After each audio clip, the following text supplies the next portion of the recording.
The Byte Show is listener-supported at thebyteshow.com.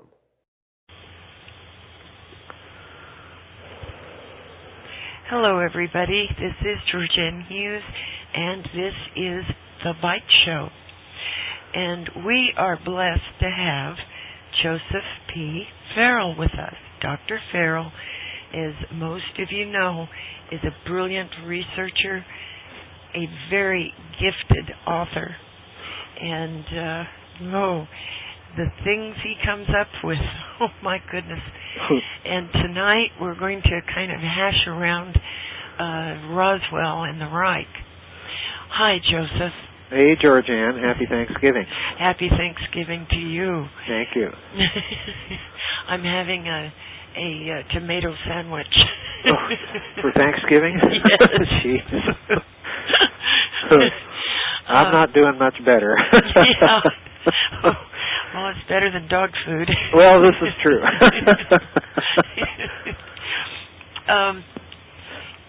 When we've talked about Roswell and the Reich, you mentioned some very advanced technology. If they had that kind of technology at that point in time, what must they have now? Well, that depends on who they are. What I try and do in the book is point out that none of the technologies referred to in the authentic documents that are cited by UFO researchers into the Roswell subject, and it's important to note that with respect to one document in particular, this is the so-called Schulgan Intelligence Collection Memorandum. There are two versions of this document. There is an authentic version and there is a faked version. And it's very clear, and I analyze both versions in the book.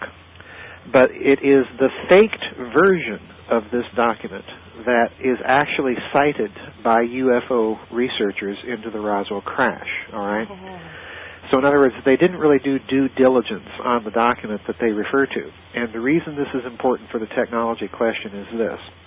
Because in the authentic version, General Schulgan was at the time the general officer that was in charge of the United States Air Force's military intelligence, all right? Yeah. So in other words, this is a rather important memo. It was written in September of 1947, which is, of course, a mere 2 months after the Roswell incident. Yeah. So ufologists have always believed that this memo was, to a certain extent, in response to the Roswell incident, and I completely agree with them. I think it was. But in the genuine version of the memo, he points out a number of things about the recovered technology that just clearly cannot be referring to an extraterrestrial craft. For example, he points out that the UFOs with which they are dealing with at that time leave things like exhaust trails. Yeah. In other words, from jet engines. And they're certainly not traveling far enough or fast enough to be practical as any sort of interstellar vehicle, all right? This is the big physics problem that any Roswell researcher that supports the extraterrestrial hypothesis has to contend with.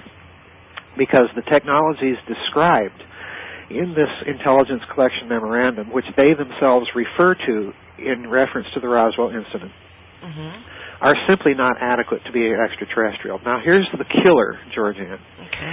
In paragraph 4 of this intelligence collection memorandum, General Schulgan points out that the technology that they're looking at is possibly Russian, and here comes the killer phrase, based on technology that they had recovered from Nazi Germany. So in other words, he clearly points the finger that the origin of the technology that they are encountering with post-war UFOs has to the United States Air Force all the resemblance of technology that they knew the Germans to have been working on during the Second World War. Oh, all right? my gosh. Now, that posed a little problem for the UFO community. So in the fake version of the document, a phrase is added at the very end of that paragraph referring to Nazi Germany. And the phrase that's added goes on to say, but in the opinion of some, this technology is too advanced and therefore must represent something extraterrestrial. So in other words, if you read the internal logic of the document with the technology being described, that is an absurdity, because jet aircraft turbines are going to be absolutely useless for interstellar flight in the vacuum of space. All right? Just totally, completely useless.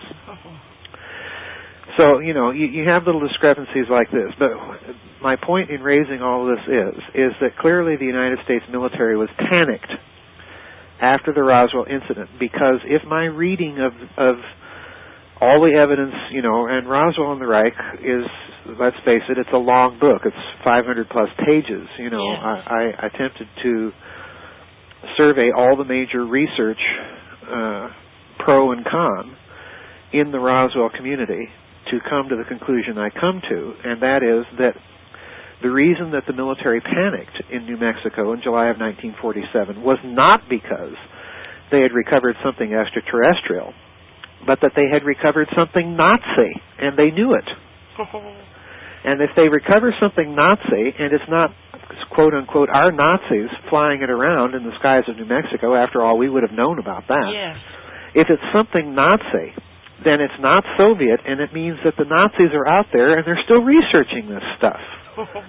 Now, that's not only a technologically explosive story, it is a politically explosive story, because supposedly this is 2 years after the end of history's bloodiest, longest, costliest war that was fought in the main largely to put down that nation and its allies, and to admit, therefore, that some of these people are still out there and capable of researching this stuff and manufacturing it, that gives you a big, huge, explosive problem.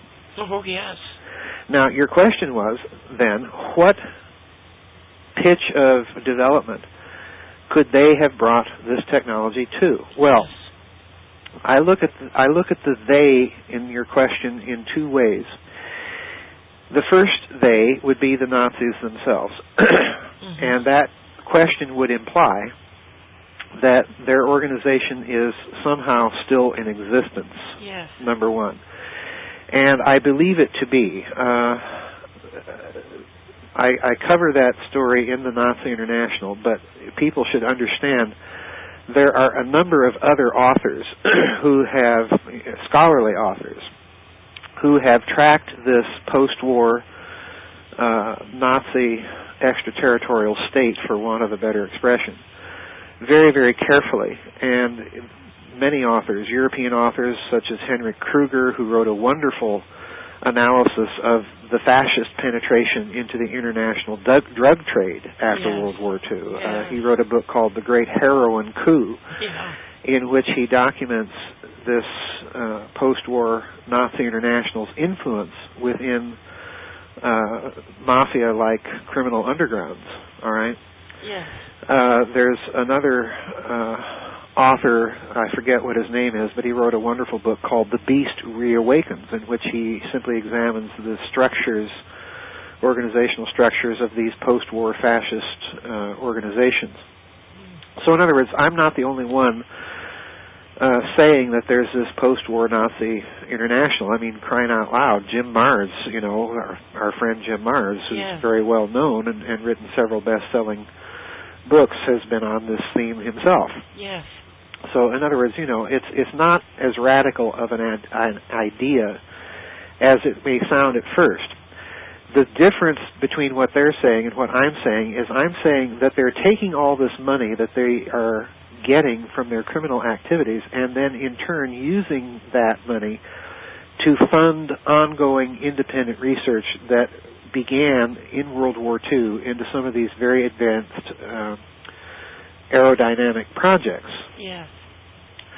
So, you know, you to answer your question where the word they refers to these Nazis, I mean, crying out loud, GeorgeAnn, it's been 65 plus years since the end of 65 years and some odd months since the end of World War II, at least in the European theater. And the upshot of that is if they have pursued this research with enough money and manpower since that time, it is entirely feasible to me that they would have brought projects that, like the Bell Project, to a state of development where they were practical field propulsion technologies. In other words, you wouldn't even have this idea of saucer-shaped jet aircraft anymore. You'd have actual spacefaring ships of some sort using field propulsion technologies. There's no doubt in my mind. All right.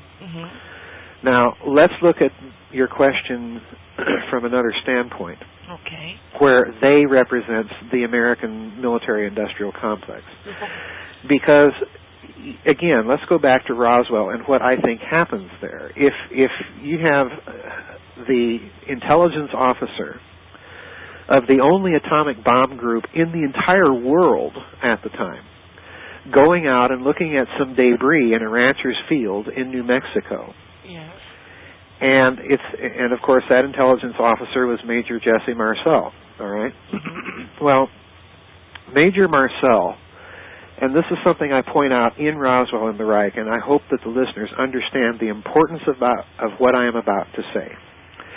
Because when Major Marcell first started talking, many, many years after the Roswell incident, about this debris, when he first started talking about it, he talked about its strangeness, all right? Yes. But he did not say that he thought it was extraterrestrial. Yeah. Now, this is very important because in subsequent interviews, he did say that. But he did so after he had kind of been, in my opinion, contacted and coached by some of the major Roswell researchers. Follow me? Yes. He himself simply pointed out an odd catalog of characteristics of this debris.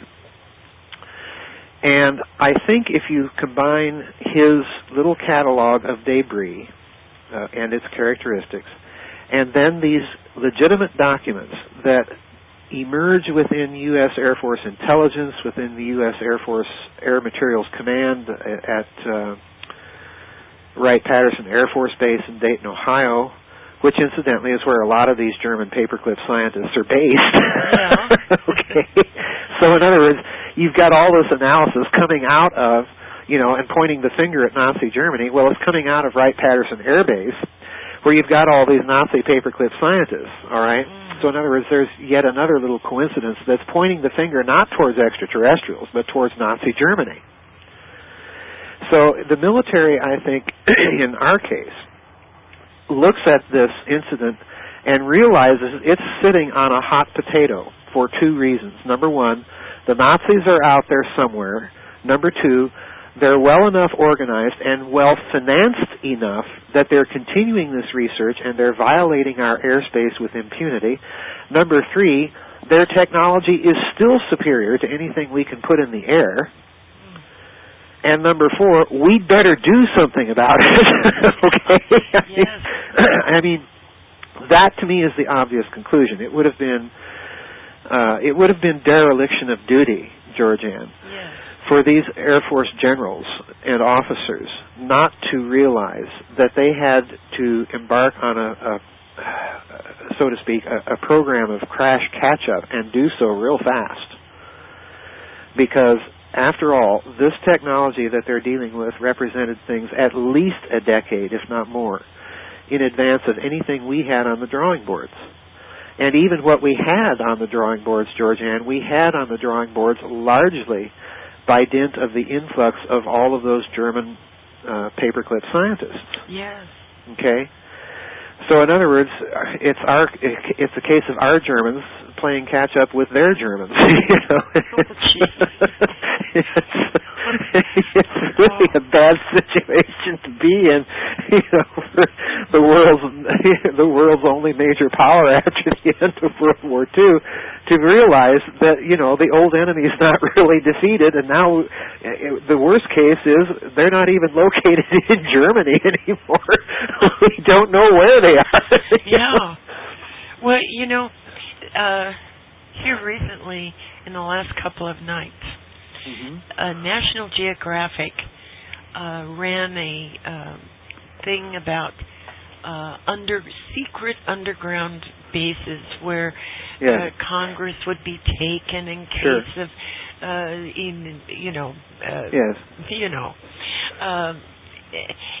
what if this is old technology. Of course it is. Old stuff. Yes. So, Joseph, might they have an off-world program? Well, I was getting to that. Because let's look at what the United States response would have been. As I said, it would have been dereliction of duty for the U.S. Air Force not to realize that it was faced with a threat that was far deadlier in its potential than anything the Soviets could throw at us, all right? Yes.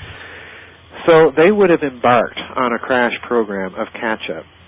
And if you'll recall, in the Nazi International, I talk about that German scientist down in Argentina by the name of Dr. Ronald Richter. Yeah. Well, as I point out in Roswell and the Reich, he's not the only Nazi scientist down there, because in General Schulgan's intelligence collection memorandum, one of the things he specifically wants his field agents to try and find out is where, in the name of sense, are Walter and Reimar Horton. Now, the Horton brothers were the German designers of those fantastic, futuristic, modern, even to this day they're very modern-looking, flying wings, all right? Oh, yes. And this, to me, is a real clue, because why on earth would the general in charge of the U.S. Air Force military intelligence be specifically directing his field agents to discover where in the name of sense are these Horton brothers and what are they up to? Well, I tell you where they're at and what they're up to in Roswell and the Reich. Guess what? They're in Argentina. They're not in the Soviet Union. No. And what are they doing in Argentina? Well, they're building Delta Wing jet aircraft for Juan Perón. And I even put a picture of this thing in there. This is an Argentine flying triangle, for want of a better expression. And, the picture was taken in 1948. This is what they're doing down there for little old Argentina, coming up with these very advanced projects. Well, in Argentina, South America, there's a lot of unusual sightings of so-called UFOs. Yes. And there's also, Joseph, sightings about what we might call genetically altered entities. Yes. And I'm wondering if that is part of their program also. Well, in my opinion, that's an excellent question. In my opinion, many of those UFO sightings in Latin America could represent, I'm thinking of a couple cases in particular where the Brazilian Navy and Air Force has taken pictures of some of these UFOs.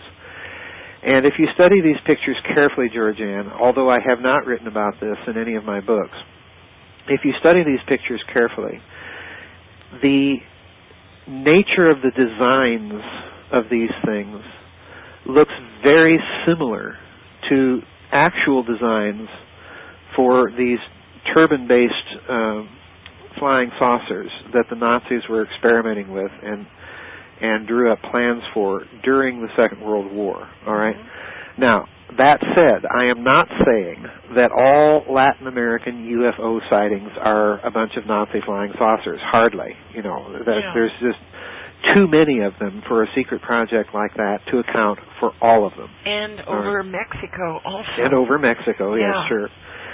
But, I'm not saying that. But I am saying that some of them could represent the technology of this hidden extraterritorial Nazi state. Yes. Now, the other part of your question was the genetic engineering. Mm-hmm. The interesting thing is that there was a Brazilian, I believe it was Brazilian, he may have been Argentine, a journalist by the name of Jorge Camarasa has recently published a book in Buenos Aires about the post-war medical research of none other than Dr. Josef Mengele. Oh. Yeah, the doctor of death. Yes. Because he noticed something very peculiar, and that is that in a remote village of Brazil in the interior, the Indians started having an unusual, a statistically anomalous birth rate of identical twins. And guess what? What? The twins are all blonde-haired and blue-eyed. Oh, my goodness. And it happens to be an area in which Brazilian intelligence had placed Dr. Josef Mengele. So in other words, he comes to the conclusion that what we have here is clear evidence of a post-war Nazi project involving genetics. Yes. And that means in turn, once again, that this post-war Nazi international is well organized, number one, and well financed, number two, and number three, technologically sophisticated. Oh, yeah. Oh, yeah. So is it feasible, is it possible that they might be behind engineering some of these little gray robots and what have you? Well, in my opinion, yeah, it's possible. All right. So yeah, these activities are, to me, indicative that there is a cover-up going on, and that in many cases the ET story is misdirection. Now, the reason I say all that is I'm going to let a little bit of a cat out of the bag. Oh, dear. So you're scooping everyone else here, GeorgeAnn, as usual. But in my new book, LBJ and the Conspiracy to Kill Kennedy, it's incidentally, I just heard from the publisher today, and it should be another 4 weeks before it's out. So in other words, we're looking about the middle of December that the book will actually be out, around Christmas time. But in that book, I point out a little, I mean, it's so little known that I don't think any assassination researcher, including the one that uncovered this, really understands what it represents and what it means. Okay. All right? So I'm going to let a little bit of the cat out of the bag. Oh, dear. In New Orleans, of course, where Lee Harvey Oswald was running around acting like he was a pro-Castro Cuba supporter. Well, there is a researcher by the name of Ed Haslam who's written a marvelous book, and I would urge every listener that has an interest in the Kennedy assassination to get this book and read it. Because the book is called Dr. Mary's Monkey.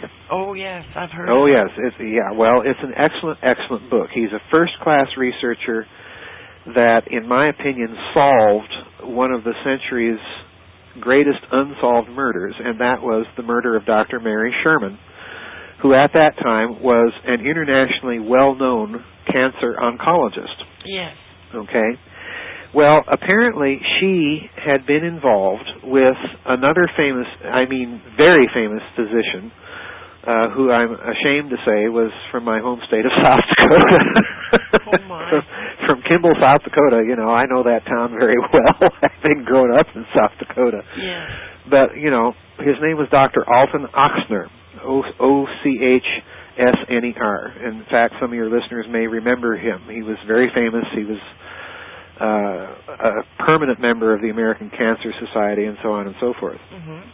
Well, Dr. Ochsner was like many people in that part of South Dakota, he was of German ancestry. He spoke German, wrote German. You know, in South Dakota there are these little enclaves of German, and that's Germans, and that's all you hear when you go visit them is German. Yeah. They're very insulated. Yeah. But Dr. Oxner was an internationally well-known physician, surgeon, cancer researcher, and he and Dr. Mary Sherman were involved with the CIA in weaponizing cancer, in finding methods to actually inject people with it and have them die. And remember now that Jack Ruby claimed prior to his death that he was being given cancer injections to kill him. Oh. And sure enough, he was diagnosed with a very rare form of cancer after his Dallas physician had been changed to a government physician, and he started receiving injections. He was dead 28 days later from cancer. Oh my gosh. Yeah, and that's an important part of the story. People don't realize how important that part of the story is, because it ties Ruby's death with this cancer research, secret cancer research, that was being done in New Orleans under the auspices of Dr. Oxner and Dr. Mary Sherman. So how do Nazis fit into this? Oh boy, I'm sure they do. Well, they do.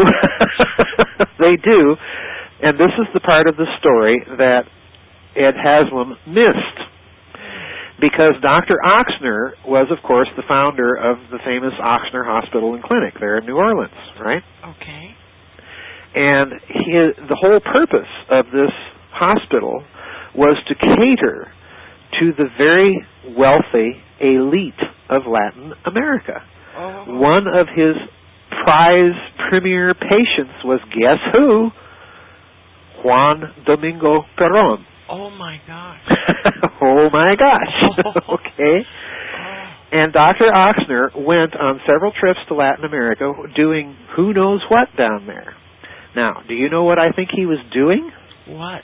I think he was somehow cooperating with those Nazi physicians in Latin America conducting experiments.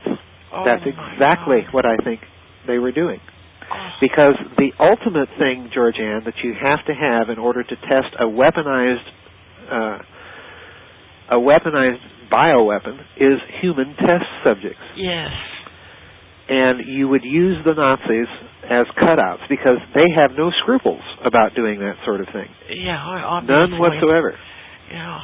So this is a very, very big, huge operation that we're talking about. It goes to so many places and spins off into so many areas. And people may think I'm just talking the heights of nonsense here. But it is true that this Nazi international organization in Latin America, based in Latin America, was very well funded, and it was doing all of these things. That is the problem. So we get back to your question, what is the United States response? Well, it's precisely what I'm telling you.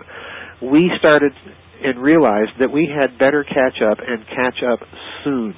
Yes. And there is another aspect of the story I can't even let out of the bag because it's going to be part of the story that I'm writing now in connection with some very ancient technologies and ancient history. And, you know, again, we're coming all the way back to the series of books that began these books of mine, the Giza Death Star series, and to ancient technologies and what they represent. And where did the Nazis fit into this? You won't believe it. Oh my gosh! I can't tell, but it's so bizarre. Oh, Joe. And it's a case where the U.S. government is, if you learn to follow the trail and connect the little detailed dots, it's a clear case of the U.S. government having deliberately lied about one of its biggest mistakes in history. Oh my goodness. Oh, I don't know if I should ask any more questions. Oh no! I mean, you know, that's half the fun of winging it. Yeah, and we are winging it tonight. Yeah, we are. Oh my gosh! Well, Dignidad. Colonia Dignidad. Yes. Uh-huh. Didn't they experiment on children there? Well, there's no solid evidence. For people that don't know what we're talking about, Colonia Dignidad was a notorious Nazi compound in Chile. Yes. Right around southern Chile, around the city that was recently hit by the earthquake, Farrell. Yeah. That area there of Chile is notorious as an enclave for these post-war Nazis and their activities, and the most notorious and brutal of all of these enclaves was this Colonia Dignidad. Now, I don't know really where to begin to tell the story of that place. Well, wasn't there a fellow that talked German parents out of their children? Yes. That he would take them to this wonderful place, and they would receive a wonderful education. And he took countless German children.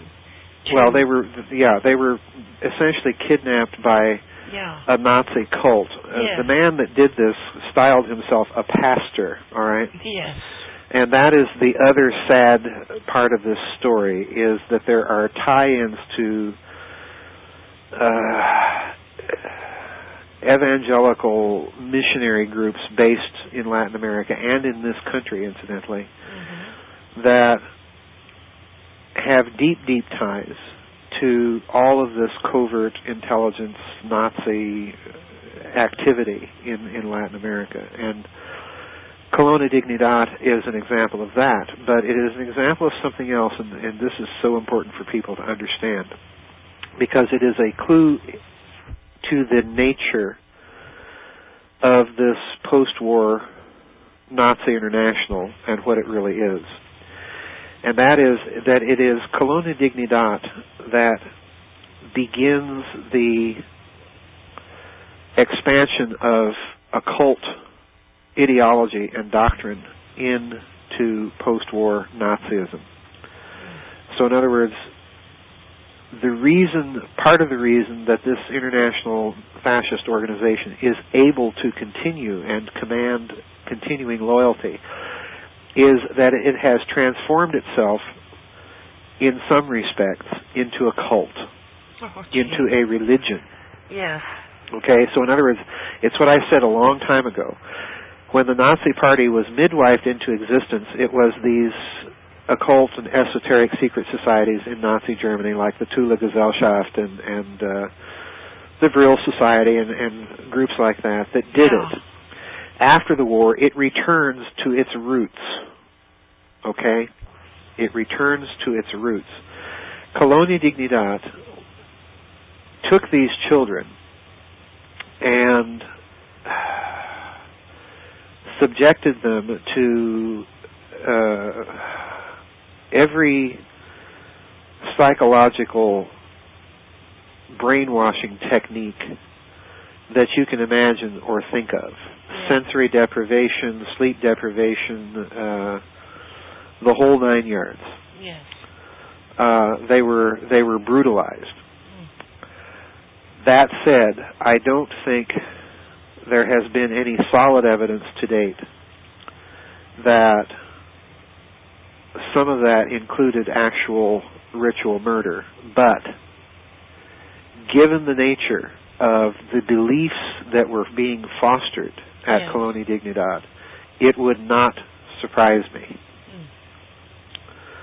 The researcher Peter Levenda, with whom I've had several discussions, he wrote a book, an excellent book on post-war Nazi survival called Unholy Alliance. Yes, I've read it. Yeah, and he actually traveled to Chile when Colonia Dignidad was still in existence. He wanted to visit it. And he was told to get out of Chile on the next plane, or he would never leave. And he did. So in other words, this organization was powerful enough to make the Chilean government, even at that late date, dance to its tune. Oh my gosh. Yeah. So in other words, once again, if we put ourselves in the shoes of the American military at the Roswell incident, if my reading of the scenario is correct and what they discover is something Nazi that has crashed in the New Mexico desert, then their reaction is going to be to, number one, panic. But they are going to cover up and bury the story so deeply that the real truth can only be unpacked by a very close, meticulous examination of the detail. And they're going to bury that truth into two conflicting stories with no middle ground between them. They're going to bury it in the extraterrestrial explanation, which again I think is a physics absurdity. Okay?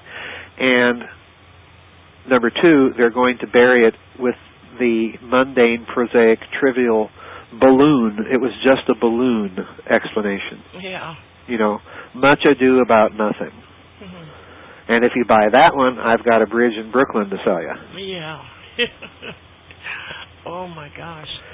So, you know, what did the Air Force do? Well, you've had Michael Schratt on your program. And, you know, Michael has, in the first two interviews he did on your show, kind of summarized his research of what the United States military and the associated corporate skunkworks have actually come up with in the 50 years since the end of World War II. And at one point, Michael cites the former head of the Lockheed skunkworks, a gentleman by the name of Ben Rich. He's passed away since then, but nonetheless, Ben Rich stated very explicitly that, you know, we have the technology, and these are his words, to take E.T. home. Now, that's quite a whopper coming from the head of the Lockheed Skunk Works. Well, and who was it one night on Art Bell that said, well, hell, we've got technology to go to the moon and back for lunch? For lunch, yes, right. And I truly believe that, GeorgeAnn. I truly, truly do believe that. There is so much just in terms, and this is why, you know, I try and document my research into this Nazi angle carefully, with references to the physics papers, to the engineering papers, and so on and so forth of the era, because the stuff is there. All you have to do is look and read and understand the implications of what it is you're looking at and reading. Now,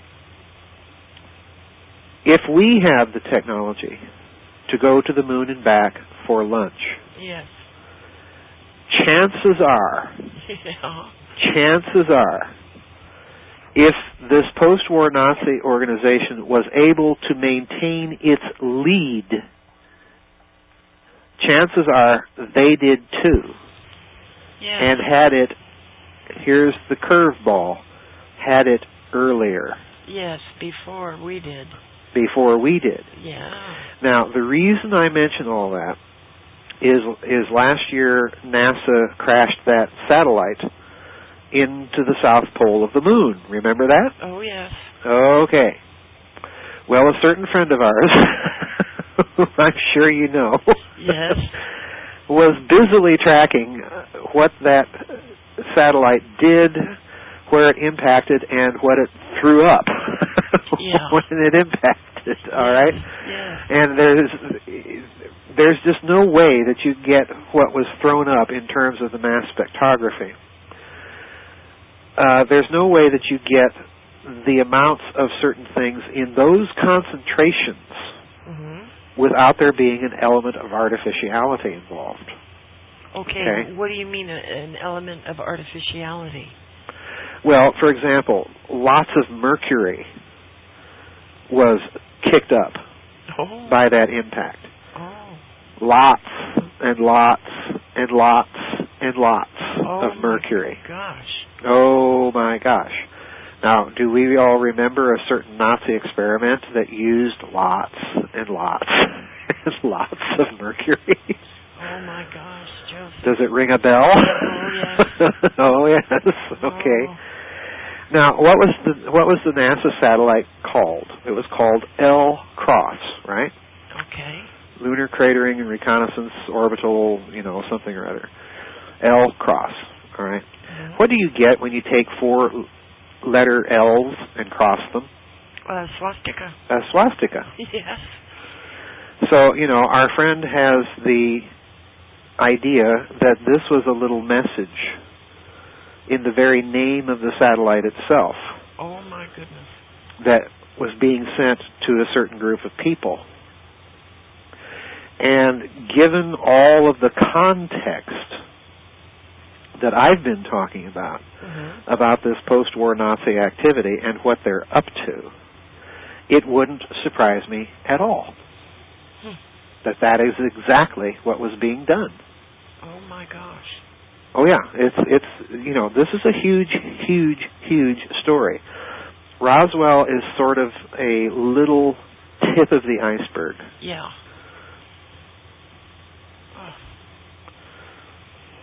Well, what did they hope to accomplish by the moon thing? What did they hope to accomplish? What did who? Who are they here? By sending something explosive up there to the moon. Well, it wasn't explosive. It was simply a kinetic impact. They literally fired a rocket right into the surface of the moon and used the kinetic impact to kick up a lot of junk from the surface of the moon so that they could analyze it by mass spectrography, and find out what was there through the use of chemical analysis by spectroanalysis. Because each element will put out slightly different readings on the optical and electromagnetic spectrum, so that you can determine what the chemical composition of a given region is by doing that sort of thing. And when they did that, that's what I say, they found a abnormally high amount of concentration of things that really shouldn't be there in those concentrations. Let's just put it, very bluntly. That's the truth of the matter. And you read NASA's official statements and so on about what they found, and as usual, you can kind of see them shuffling on their feet and hemming and hawing and coming up with absurd explanations as to why all of this is completely natural. Oh my gosh. But I think in point of fact that probably the real point was by that point in time we had figured out that somebody else is there. Yeah. That they're not friendly, and we'd better get rid of them. And we're going to come up with a front story about crashing satellites into the moon and analyzing the results to cover our track. Oh. Well, why, GeorgeAnn, why else do you think everybody is in a hurry to go to the moon? I know. India, China, Japan, Russia, the Europeans, and even Brazil. And the only ones who don't seem to be in a hurry to get back there are us. Oh, my gosh. And partly it's because we already have been there.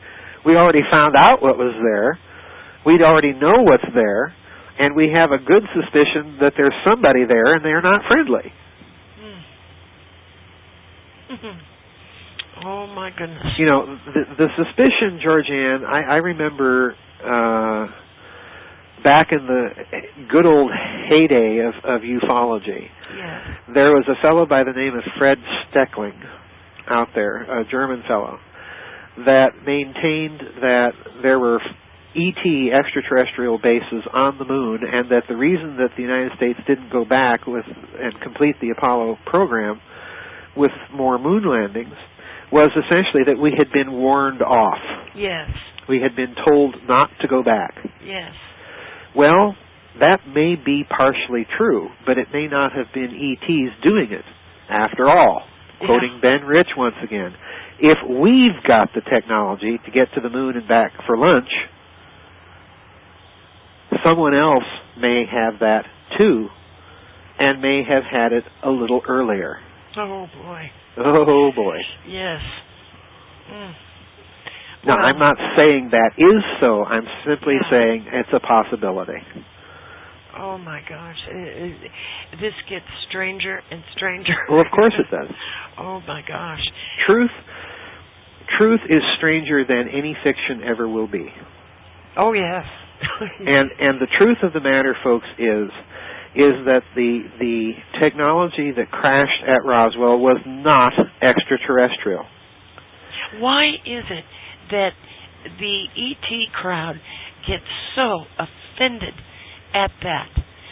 It's because there's two very simple reasons, GeorgeAnn, and I mean this in all sincerity. Okay. The reaction of that crowd, with one exception of a big-name ufologist who did, quote-unquote, a review of my book, but in the review, he doesn't review the book, he reviews me. Yeah. Okay? In other words, it's nothing but a big ad hominem against me. He responded to none of the scientific points I raised in the book at all. And this man claims to be a scientist. Yeah. And an engineer. Yeah. And the reason he didn't respond, GeorgeAnn, is very simple. He can't. Mm-hmm. He knows I'm right. Well, it would crash his. It would crash his agenda. Exactly. There you put your finger right on what's going on. Yeah. What you have with Roswell in particular is you have an article in the creed of the religion of UFOs and ETs. That's exactly what you have. Oh my gosh! This is why, and I point out in Roswell and the Reich that this was set up, in my opinion, deliberately by the United States Air Force at the outset. They channeled interpretations of that event and have successfully done so since that event by creating two different and mutually exclusive and opposed interpretations, the extraterrestrial one and the purely mundane balloon interpretation. Yes. So that people would, once they're locked into either of those two alternatives as the publicly perceived alternatives to the scenario, it becomes extremely difficult for anyone such as a Nick Redfern or me to come along and say, no, there is a third alternative. It was an extraordinary event. It was extraordinary technology, but it was entirely terrestrial. Yes. And it was entirely Nazi. Oh my gosh. You see, once you said that, then the cat's out of the bag. Yes. Well, and they wouldn't go around calling themselves Nazis. Of course not. That is a way, I think you use that term to differentiate them, whomever they are, from other groups. Well, we had our own Nazis, of course, in this country, in New Mexico at that time. Yes. And one of the things I point out in Roswell and the Reich is that one of these Nazis was our good old friend, Dr. Curt Davis, who was, of course, a Nazi Bell scientist. All right? And Dr. Davis was, at the time, officially based at Fort Bliss in El Paso, Texas, but, of course, actually stationed in New Mexico with the other Nazi scientists. Now, here's the thing. He's not a rocket scientist at all. He is the scientist that did design the power plant for the Nazi Bell project, okay? He's the only Bell scientist we got. All right? Now, what's interesting to me in terms of the Roswell incident is that there are the so-called Magic 12 documents. Yes. The Cooper-Cantwheel documents. Now, I do not argue in any of my books for or against their authenticity. Okay? My gut suspicion is that they are not authentic documents, that they are deliberately contrived disinformation. All right? Oh, my. That's my suspicion. Okay. All right? But that said, what I do in my books is I simply analyze what those documents say on the basis of their internal evidence alone. All right? And on the basis of the internal evidence alone, this to me is fascinating. The first thing they say is at the Roswell incident, the U.S. military brought in some of these Nazi rocket scientists to look at the debris. Okay? Oh my. Now stop. When I read that, I just, I had to slap my forehead. I said, and I'm sitting there reading this, and I said, "What?" I literally said it out loud. I no one else see this. Yes. What? Yes. Yeah, you can just picture this. Okay, so here the United States Air Force, if the UFO crowd is correct, just recovered a flying saucer. Okay. Mm-hmm. And if the UFO crowd is correct, the U.S. Air Force has concluded that this is extraterrestrial. Yeah. Okay? Yeah. So what do? You bring in a bunch of Nazi rocket scientists to look at it and tell you what they think about it? Oh. No! Of course you don't share that with them. Oh, gosh. What would rocket scientists know about it to begin with? Oh. And number two, why would you want to show something like that to your former enemies? Yes. Where's the idea of compartmentalization? Yes. The only reason, GeorgeAnn, that you would show them this stuff is if you had already concluded or suspected that this technology had something to do with the technology that you knew about that the Nazis were actually working on. Oh. So the reason you're showing it to them is, you ever seen anything like this before when you were working back there for old Dolph? Yes. And what really amazes me is that these Nazi scientists, rocket scientists, come up with in these documents some of the most interesting explanations. Well, we have here some sort of neutronic engine, a neutronic reactor. In other words, this is their way of saying, well, this is all based on controlled fusion. Mm-hmm. It's based on, guess what? Rotating plasmas. Is this beginning? Is this beginning to ring a bell? Oh, yes. Now remember thorium? Yes. Remember our toothpaste? Oh yes, toothpaste. Yes. Well, in these documents, these Magic 12 documents, they describe that they recovered at the Roswell crash the elements uranium, and guess what? Thorium. Thorium. For those that didn't catch all right, I'll explain joke about the thorium, please tell them. All right. Well, at the end of World War II, Allied scientists went into Nazi Germany to find out about the state of the German atomic bomb project, and they discovered something that mystified them. And that was that Nazi Germany had stockpiled massive amounts of thorium. Okay, and by any conventional logic of the day, this made no sense. You couldn't build a bomb with it, so what the heck are they doing with all this thorium? Okay, well, we were told after the war by some of these Nazis, well, we are making this to develop as a whitening ingredient in a toothpaste.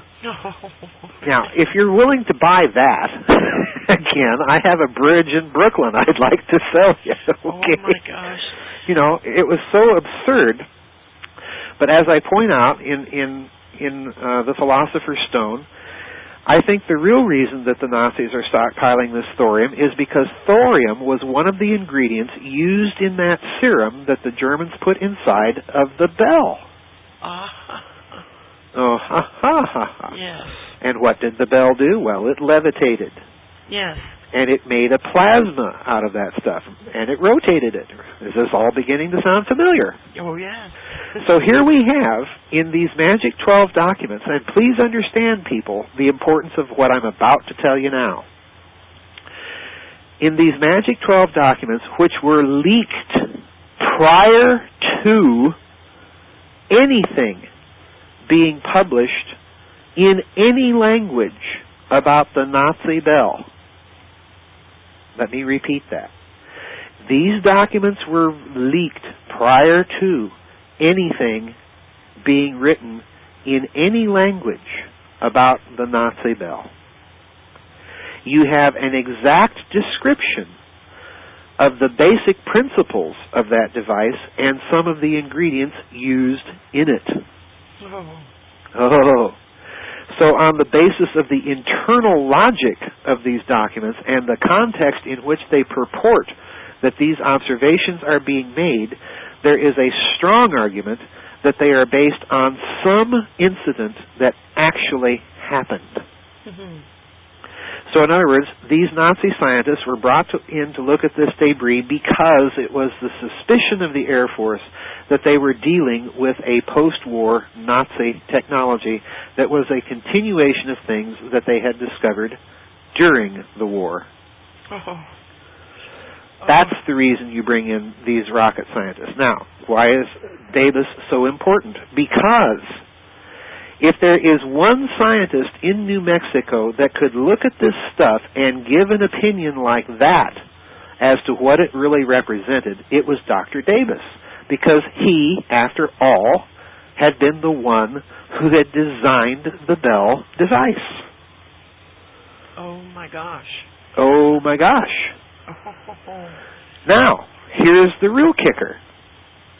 After the Roswell incident, the counterintelligence security files on all of those Paperclip scientists were reopened. And at the head of that list was Dr. Davis. So in other words, it is only in the context of the Roswell incident that the reopening of those files and the security vetting of those Nazis makes any sense. Oh my God. Because if it's something Nazi that crashes in New Mexico, and these scientists are able to give you a little bit of an explanation as to what it is, then yeah, you've got a huge problem. You've got Nazis out there in the world somewhere doing this, and some of them are working for you, and they know what this stuff is, and they haven't told you about it before. Oh, yes. Oh, yes. Very embarrassing. Very well. Not only embarrassing, but it's a huge security problem. Mm-hmm. It's a huge security problem. And to me, it is just another tiny little detail that's another nail in the coffin that, yes, this reading of what the Roswell incident represents is correct. My gosh, Joseph. Yeah, the devil is in the details, folks. Oh, yeah. The devil is in the details. Yes. And the devil isn't E.T. The devil is wearing an armband with a swastika on it. Oh, my gosh. Oh, my gosh. Well, what about now, today? Uh-huh. If they, once again, if they had that level of technology back then, yes, what might we suspect they have now? Well, as I've pointed out, if you go back to what we said in the Cosmic War series when we were touching on this aspect of the physics, if you have a technology yes. that allows you to engineer the fabric of space-time locally, all right, mm-hmm. then you have a technology that can lead you to three things, and they're each vitally important. The first thing it can lead you to is an independent, inexhaustible energy supply. You no longer need oil. Mm-hmm. Okay? Now, I say that because ain't it interesting that a message was sent to the Anglo-American corporate petroleum-based elite, courtesy of British Petroleum, yes. and its Atlantis platform out there in the Gulf of Mexico, yes. that blew up on what day? April 20th. Hitler's birthday. Hitler's birthday. Yeah. Okay. I remember okay. that because my mother's birthday was the same day. She was born on Adolf Hitler's birthday? Yes. Well, this is not auspicious, GeorgeAnn. Oh. But anyway, to me, that was a message that was being sent. It was being sent via a technology, all right? Yes. To a very carefully selected representative of yet another faction in the so-called New World Order, all right? Mm-hmm. And I'll be very upfront and blunt about that. I don't think any of that was coincidental. I think it was yet another shot in a covert war that's been taking place and going on right in front of our eyes for about the last 20 years. Kind of like 9/11. Kind of like 9/11. The Haiti quake. The Haiti earthquake, the Chilean earthquake, yes. All of that, I think, is part of this. The message. the fighting that's taking place between these factions, going back and forth, and using very covert, secret technology. All right. Yes. So you get an inexhaustible energy supply. The second thing you get with this technology is you get a practical field propulsion. In other words, you get a technology that literally can take you to the moon and back for lunch.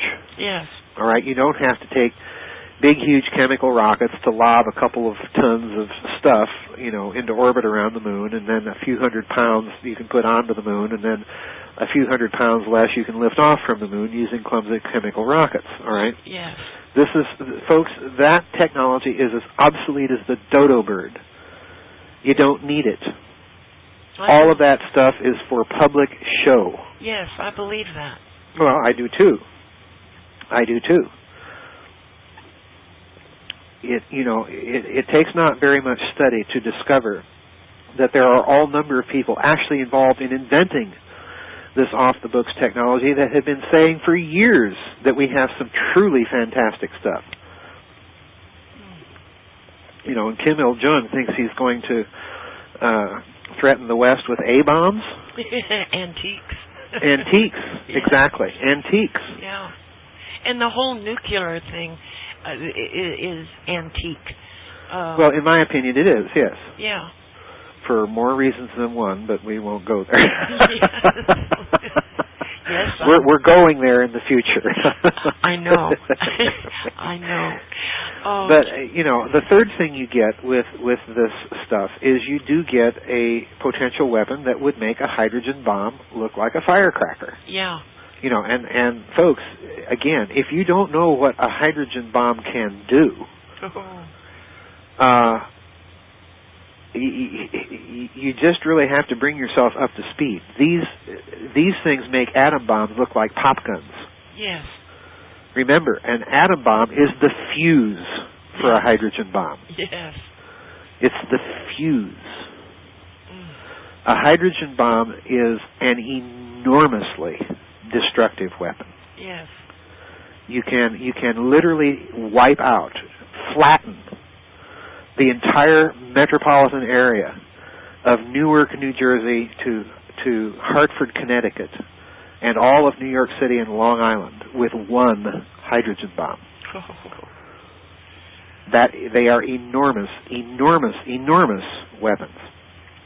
And to say that they, in turn, on the basis of this kind of physics that the Nazis are researching, could be compared to a firecracker. Yeah. This is truly, truly dangerous stuff. So what do they have now? I think you are looking at some manifestations of the uses of this technology in weather manipulation, in the creation of earthquakes, and so on and so forth. Earthquakes release an enormous amount of energy, particularly large ones. Yes. Much more energy than the largest hydrogen bombs. This is the point of raising that whole thing, because this is why earthquakes are so destructive if they're large. Yes. Because an enormous amount of energy is released.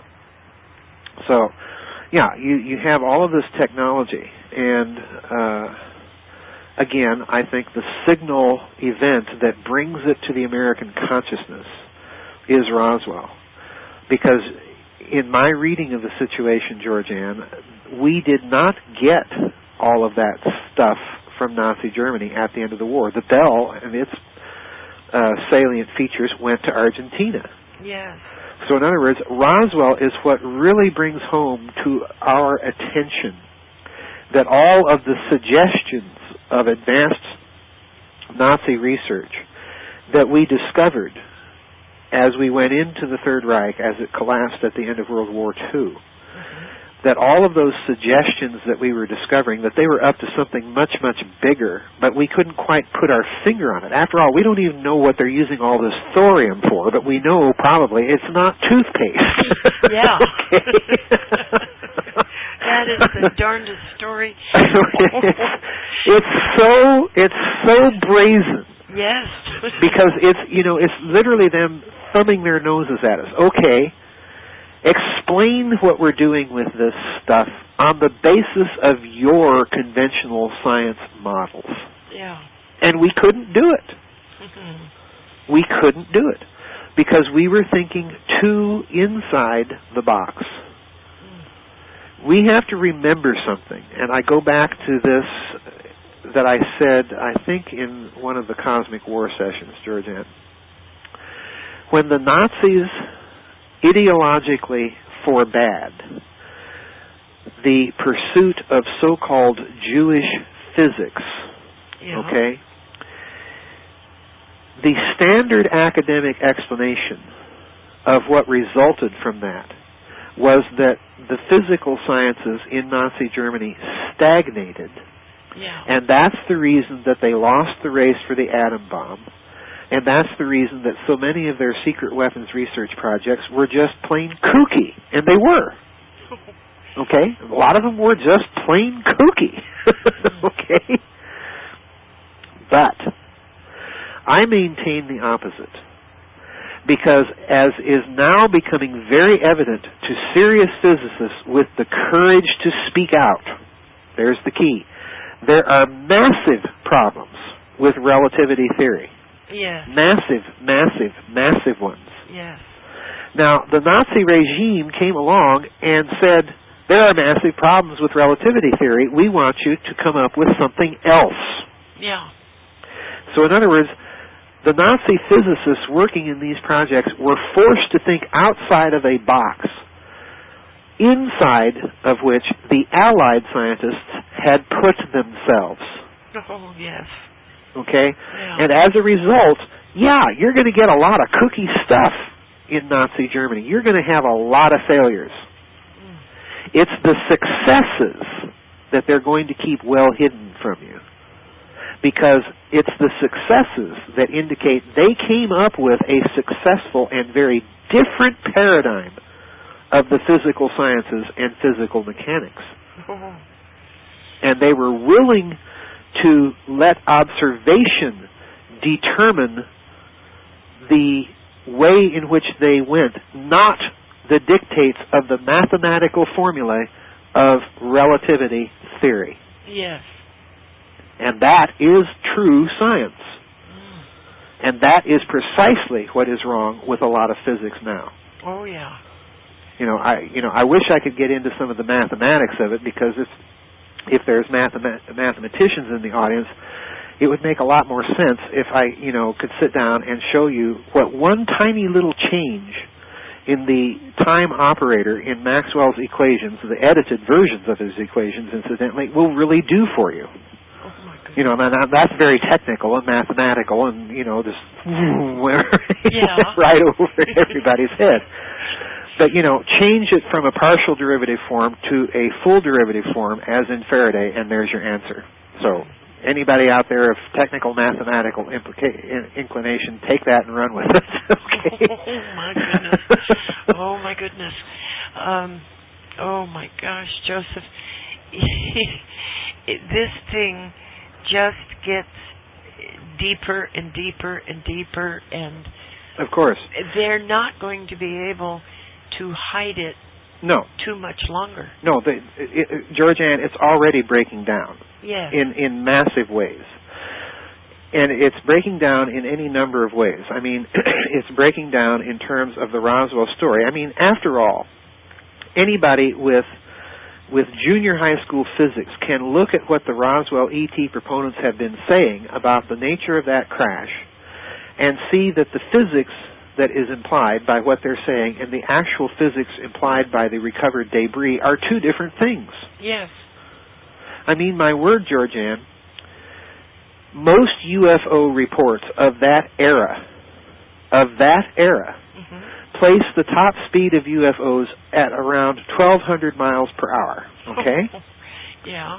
1,200 miles per hour?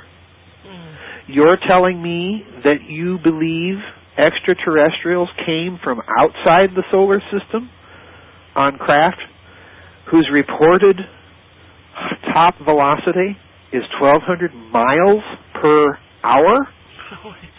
That doesn't even make sense. Of course it doesn't make sense. And anything else, if you maintain, well, obviously they would have had to travel faster, but that's the point. At that point, you're arguing from silence. Yes. Oh. So you see, this whole extraterrestrial thing, particularly with regard to Roswell, the context doesn't fit, folks. Use your brain. Use your brain. I don't care how many goofy-looking bodies that this or that witness claims that they or their dead loved one saw. Use your brain and look at the physics. Yes. It is the physics that is the story that they're trying to suppress. Yeah. Because while 1,200 miles an hour may not be very good for interplanetary travel, it sure outshines anything that we could put up in the air at the time. Yeah. Yeah. That's true. Oh, my goodness. So you see, the problem is, it's not exotic enough to be extraterrestrial, but it is exotic enough to be Nazi. Oh, boy. And the physics, again, if you turn to the ancient stories and texts and monuments and things of this sort, again, it's the physics that's the story. Yes. This stuff is very... I can't begin to tell you how old this stuff really is. And what a big, huge, whopping shell game physics has been for the last 100 years, locked into a dead end that will prevent you from developing these technologies. That's the game. And it prevents you from learning the truth. And learning the truth, yes. Oh, my God. Yes. How can, in, what was it, Babylon's Banksters? Uh-huh. I think it was where you talk about, at the very end, about them controlling time. Uh-huh. That just blew me away. It just... That is the goal. If you control time, you control history. And, of course, they have been doctoring history for centuries. Yes. My word, just look at some of the biblical texts and compare them to the Mesopotamian ones. Yes. In both cases, you're dealing with doctored histories. Yeah. But in the case of the biblical text, by comparison to the Mesopotamian ones, you're dealing with really heavily doctored texts. Yes. That much important information has been excised or twisted into a, in my opinion, concocted monotheistic mold. All right? Well, Joseph, it should become obvious to people why it is so damned important for us to believe in some religion. Well, yeah, it's a form of mind manipulation. Yes. It is a form of mind manipulation. And, I used to tell even my theology students back when I was teaching theology, I used to tell them, do not let a book, any book, do your thinking for you. That's right. That's right. If the kingdom of God is within you, then follow the good dictates of your conscience, of your heart. Right. That's right. You don't need someone telling you that it's okay to sell off your daughter into slavery. Yeah. Oh my God. And doing so in the name of God. Oh my gosh. we've been down that route before. If the Nazis did it and it's bad, then why isn't it bad if the ancient Hebrews do it, even if God tells them to? Yeah. Or tells them it's okay. Where? Come on, wake up. Wake up. Where's the moral? Where's the moral compass in that? Yeah. So, the doctoring of history is part of this time control project, but what I meant in Babylon's Banksters was something much more direct. In other words, the technological manipulation of it. And again, if you go to the Nazi Bell Project, what was its project code name? Its project code name was Projekt Kronos. Time. Project Time. Yeah. And it's interesting because that is also an astrological reference. Kronos in Greek also means the planet Saturn. Yes. And what is Saturn? Well, in the Greek mythologies, that was the god who led the revolt. And the wars of the Titans ensued because of that. What were the Titans? They were the giants. Yeah. Okay, so in other words, the Greek version, again, you have a little subtle allusion there to this ancient cosmic war. So, yeah, the symbolism of this Nazi project, I think, was very deliberately chosen. I think they were very well aware of all of this stuff. They were reading these ancient texts and interpreting them in more or less the same way. Yeah. So, yeah, there was a real effort, and of course, if you have the physics background, I've said this before, the direct manipulation or engineering of the fabric of space-time on the laboratory bench, well, there it is. You're manipulating time itself. That is just so awesome. Yeah. Oh, my gosh. Remember, when the bell was turned on and plants were tested in the field of the device, they would decay within a matter of hours to a couple of weeks to nothing but a blackish-gray goo. Oh. There is your time sped-up dilation effect.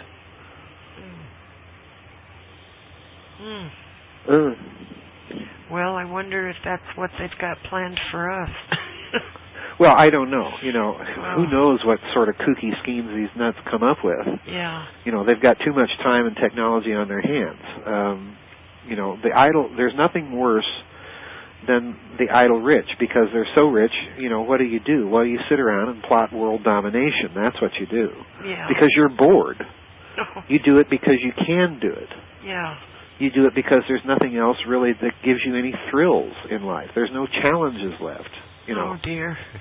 These people are not only evil, but they're plain and simply lazy.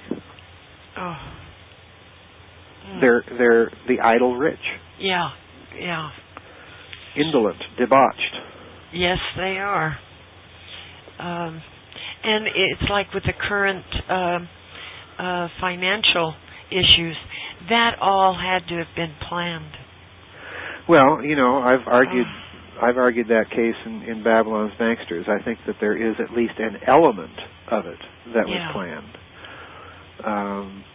I don't maintain that all of it was, but there is an element of it that was planned.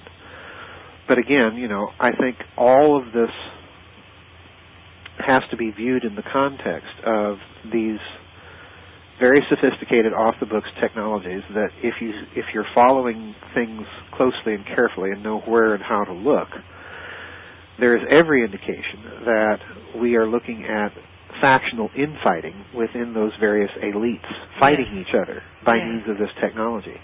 And the bad news is I think our guys are on the defensive. And I say bad news because while they're not a terribly nice group of people, the ones fighting them are even worse. Oh my goodness. Oh, thank you. Oh, Joseph, thank you so much you're welcome. for this impromptu session. Sure, you're welcome. It was my pleasure. Give out how people can get a hold of your new book. The new book, actually there's 2 new books, and they both should be out within the next 4 months. The one that should be out by Christmas time is a book called LBJ and the Conspiracy to Kill Kennedy, and the subtitle of that book is A Coalescence of Interests. In other words, I'm picking up on the theme that I enunciated way back in the SS Brotherhood of the Bell, that the Kennedy assassination was not the work of any one group, it was a work of a coalition of groups, all right? And that's a rather different take on things. Yes. That's coming out